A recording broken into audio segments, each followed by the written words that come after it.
రాష్ట్ర బీసీ సంక్షేమ శాఖ రవాణా శాఖ మంత్రివర్యులు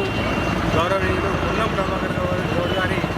జన్మదిన సందర్భంగా వేములవాడ ఈరోజు ఘనంగా వేములవాడ పట్టణాధ్యక్షులు అదేవిధంగా స్థానిక నాయకులు కౌన్సిలర్లు మరి అందరి పార్టీ నాయకులతో కలిసి అదేవిధంగా మండల్ అర్బన్ రూరల్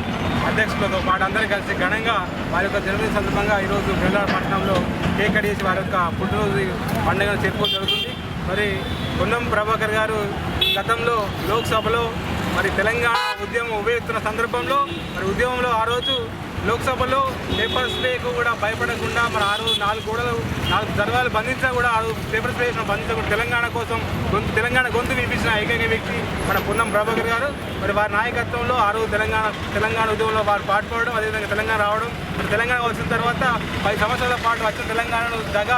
దోసుకోవడం తప్ప కానీ ఎలాంటి అభివృద్ధి తోల్చుకున్న సందర్భంలో మరి ఈ తెలంగాణ రాష్ట్రంలో కాంగ్రెస్ పార్టీ అధికారంలో వచ్చిన తర్వాత గౌరవ ముఖ్యమంత్రి రేవంత్ రెడ్డి గారి నాయకత్వంలో అనేక సంక్షేమ పథకాలు బీసీ ఎస్సీ ఎస్టీ మైనార్టీ వర్గాలను అందరినీ కలిపే విధంగా పనిచేస్తున్నారు మన నాయకుడు మరి రేవంత్ రెడ్డి గారు. మరి వారి నాయకత్వంలో ఇక్కడ తెలంగాణ కాంగ్రెస్ పార్టీకి మరి కరీంనగర్ జిల్లా నుంచి మరి నాయకత్వం అవసరం చెప్పి వారికి బీసీ సంక్షేమ శాఖ అదే రవాణా సంక్షేమ శాఖ మంత్రి వారిగా వారు నియమించడం వారి నాయకత్వంలో ఆర్టీసీ సంస్థ ముందుకు నడవడం అదేవిధంగా బీసీ సంక్షేమాన్ని కూడా ముందుకు తీసుకుపోవడం వారి యొక్క నాయకత్వంలో గొప్పగా ఈ రాష్ట్రంలో అందించడం వారికి మరొకసారి మరి జన్మదిన శుభాకాంక్షలు తెలియజేసుకుంటూ వేములవాడ రాయరాజేశ్వర స్వామి ఆశీస్సులు నిండుగా ఉండాలని చెప్పి కోరుకుంటూ వారు రాబోయే రోజుల్లో తెలంగాణ రాష్ట్రానికి అందించే విధంగా స్వామివారి ఆశీస్సులు అందించాలని కోరుకుంటూ గౌరవ వేములవాడ శాసనసభ తరఫున కూడా వారికి ఘనంగా జన్మదిన శుభాకాంక్షలు తెలియజేసుకుంటూ ఈ కార్యక్రమంలో పాల్పంచుకున్నటువంటి గౌరవ నాయకులందరికీ పేరు ధన్యవాదాలు.